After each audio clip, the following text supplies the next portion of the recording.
7 बेटा। रूपा और शेखर सरिता विहार में रहते हैं। वो अपनी जिंदगी में बेहद खुश होते हैं। दोनों का शौर्य नाम का एक बेटा भी होता है, जिस पर दोनों ही अपनी जान छिड़कते हैं। शेखर, अब तो आप शौर्य को अपनी गोद से नीचे उतार दीजिए, उसके सोने का टाइम हो रहा है। नहीं रूपा, इसे मेरे पास ही रहने दो प्लीज। मैं थोड़ी देर में इसे बिस्तर में सुला दूंगा। लेकिन कल सुबह आपकी ऑफिस में मीटिंग भी तो है ना, और इसके लिए आपको कल जल्दी भी तो निकलना होगा। जाइए, आप भी जाकर सो जाइए। क्या यार, अभी तो मेरी गोद में आया था मेरा बेटा और तुम उसे लेकर जा रही हो। बाद में कर लेना अपनी बेटी से प्यार, अभी जाकर सो जाइए। रूपा शेखर से शौर्य को ले रही होती है कि तभी शौर्य रोने लगता है। शौर्य को रोता देखकर रूपा उसे फिर से शेखर को थमा देती है। आपका बेटा ना एक नंबर का नौटंकी है, बिल्कुल आप पर गया है वो। साफ बोलो ना, तुम्हें जलन होती है हम दोनों बाप बेटे का प्यार देखकर। पहले बड़ा तो होने दो तुम शौर्य को, फिर देखना वो सबसे ज्यादा मुझे ही प्यार करेगा। देखते हैं देखते हैं। ऐसे ही दिन बीतते चले जाते हैं और एक दिन कैंसर की बीमारी के चलते रूपा की मौत हो जाती है। अब शौर्य 3 साल का हो चुका होता है, जिसके कारण उसकी दादी शेखर पर दूसरी शादी का दबाव बनाने लगती है। शेखर, शौर्य अभी बहुत छोटा है और उसे इस समय एक माँ के प्यार की बहुत जरूरत है। माँ, मुझे दूसरी शादी नहीं करनी। क्या पता जो दूसरी औरत आएगी वो मेरे बेटे को एक माँ का प्यार दे या ना दे। तू रूपा की छोटी बहन वैशाली से ही शादी क्यों नहीं कर लेता? वो तो शौर्य को एक माँ का प्यार पूरा दे सकती है ना। मैंने कहा ना माँ, मुझे दूसरी शादी नहीं करनी, और अपनी ही पत्नी के बहन से तो हरगिज नहीं। ऊपर से अगर रूपा देख रही होगी तो वो क्या सोचेगी? अपने लिए ना सही, लेकिन तुझे शौर्य के लिए तो शादी करनी ही पड़ेगी ना बेटा। शेखर कुछ कहता उससे पहले ही अंजुमन उसे रूपा की कसम दे देती है, जिसके आगे मजबूर होकर शेखर शादी के लिए हामी भर देता है। देखो वैशाली, मैंने तुमसे शादी सिर्फ अपने बच्चे के लिए की है। मैं चाहता हूं कि तुम उसे एक माँ का भरपूर प्यार दो। शौर्य, आपके साथ साथ मेरा भी कुछ लगता है। अगर आप मुझसे शादी नहीं भी करते तब भी मेरा प्यार शौर्य के लिए कभी कम या ज्यादा नहीं होता। शादी के कुछ दिनों बाद ही शेखर की माँ की भी मौत हो जाती है। वैशाली शौर्य को एक माँ से भी बढ़कर प्यार देती है। शौर्य को लेकर वैशाली का यूं निस्वार्थ प्यार देखकर शेखर को भी उससे प्यार हो जाता है और कुछ सालों बाद शेखर और वैशाली का भी लड़का हो जाता है। लेकिन इसके बाद वैशाली का शौर्य को लेकर बर्ताव बदलने लगता है। वैशाली, मैं देख रहा हूँ तुम आजकल शौर्य का जरा भी ध्यान नहीं रख रही हो। मुझे पता नहीं था कि आदित्य के होने के बाद तुम इतना बदल जाओगी। आदित्य मेरा अपना सगा खून है और शौर्य दीदी का, फिर मैं दोनों में अंतर कैसे नहीं करूं? माँ भले ही दोनों की अलग अलग है, लेकिन पिता तो एक है ना। अगर मुझे पहले पता होता कि तुम इतनी जल्दी बदल जाओगी तो मैं कभी तुमसे शादी ही नहीं करता। हाँ, तो किसने कहा था आपसे मुझसे शादी करने के लिए? मैं थोड़ी ना आई थी आपके पास, आपकी माँ ही आई थी मेरे घर आपका रिश्ता लेकर। वैशाली, मुझे तुमसे ऐसी उम्मीद नहीं थी। गुस्से में शेखर अपना पैर पटकता हुआ शौर्य को वहां से लेकर चला जाता है। पापा, मम्मा मुझसे प्यार क्यों नहीं करती? क्या मैं उनका सगा बेटा नहीं हूँ इसलिए मुझसे प्यार नहीं करती? मम्मा नहीं करती तो क्या हुआ बेटा, पापा तो करते हैं ना आपसे प्यार। कुछ दिनों के बाद, आज तुझे खाना पीना कुछ नहीं मिलेगा, चल चुपचाप से अपने रूम में जाकर सो जा। माँ, अब भाई को खाना क्यों नहीं दे रही हो? बेटा तू आराम से खाना खा, इस नालायक की चिंता मत कर।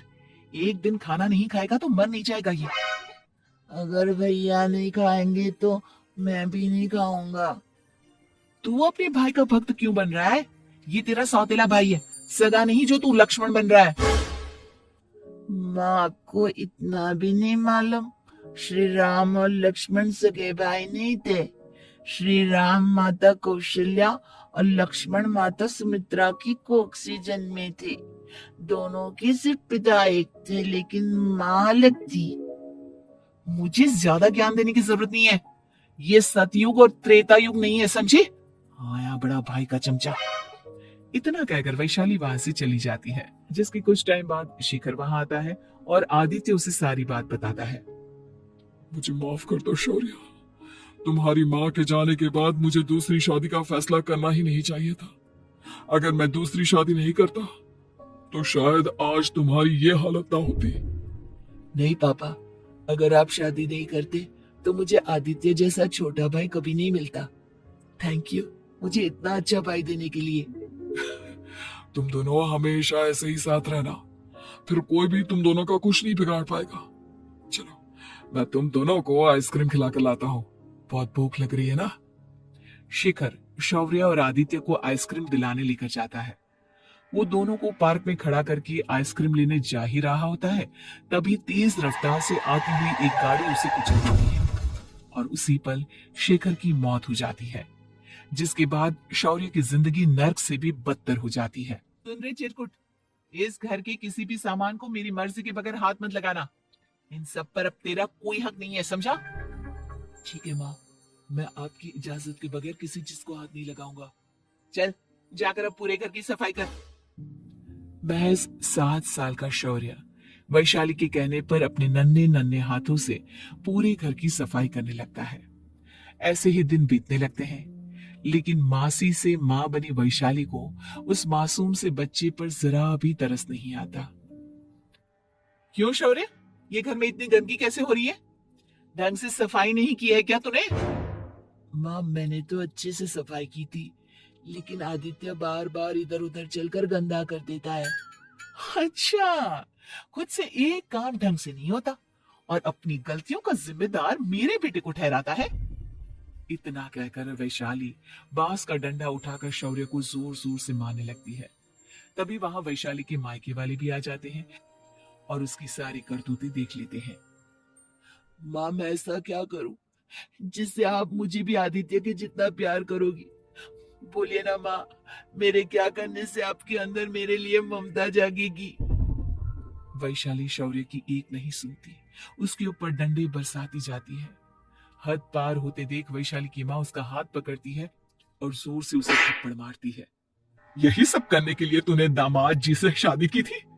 हमने सपने में भी तुझसे ऐसी हरकत की उम्मीद नहीं की थी। तू माँ नहीं, माँ के नाम पर एक धब्बा है। बस कीजिए माँ, आदित्य के इस दुनिया में आने से पहले मैंने इसे बहुत प्यार किया था, लेकिन अब जब मेरी खुद की औलाद है तो मैं किसी और के बच्चे से प्यार क्यों करूं? अरे नालायक औरत, जिसे तू किसी और का बच्चा कह रही है, वो तेरी खुद की सगी बहन का बच्चा है। बहन है तो क्या हुआ, मेरे अपने बच्चे से बढ़कर तो नहीं हो सकता ना ये कभी। अगर यही बात थी तो तू हमें पहले बता देती, हम शौर्य को अपने साथ ले जाते। उसे इस तरह प्रताड़ित करने की क्या जरूरत थी? अगर आपको लेकर जाना है ना तो ले जाइए इसे, मैं नहीं रोकूंगा। नहीं माँ, मुझे कहीं नहीं जाना, मुझे आपके साथ ही रहना है। मैं तेरी कोई माँ बाबा नहीं हूँ, तेरी माँ मर चुकी है, समझा? अब निकल जा मेरे घर से। माँ अब बहुत गंदी हो, मुझे भी नहीं रहना आपके साथ, मैं भी भाई के साथ ही जाऊंगा। अरे तू क्यों जाएगा, तू तो मेरा सगा बेटा है, जाने दे से। हम यहाँ ऐश से रहेंगे, तुम्हारे पापा बहुत सारी जमीन जायदाद छोड़ गए हैं तुम्हारे लिए। नहीं माँ, मुझे भाई के साथ जाना है, आप अच्छी नहीं हो, आप बहुत बुरी हो, आप भाई को बहुत परेशान करती हो। देख वैशाली, तुझसे ज्यादा समझ तो इस मासूम बच्चे में है। ये तेरे बुरे कर्मों का ही नतीजा है, जो आज तेरी सगी औलाद खुद से तुझे ठुकरा रही है। आदित्य, तुझे इस शौर्य ने भड़काया है ना मेरे खिलाफ? नहीं माँ, मुझे किसी ने भड़काया नहीं, पर मैं सब देखता हूँ, सब समझता हूँ। भाई बहुत अच्छा है, वो आपकी जैसा नहीं है। चलिए नानी। इतना कहकर वैशाली के मायके वाले आदित्य और शौर्य को अपने साथ ले जाते हैं और इस तरह वैशाली बड़े से घर में अकेली पड़ जाती है। 2 बेटों के होते हुए भी आज उसे माँ कहकर बुलाने वाला कोई नहीं होता।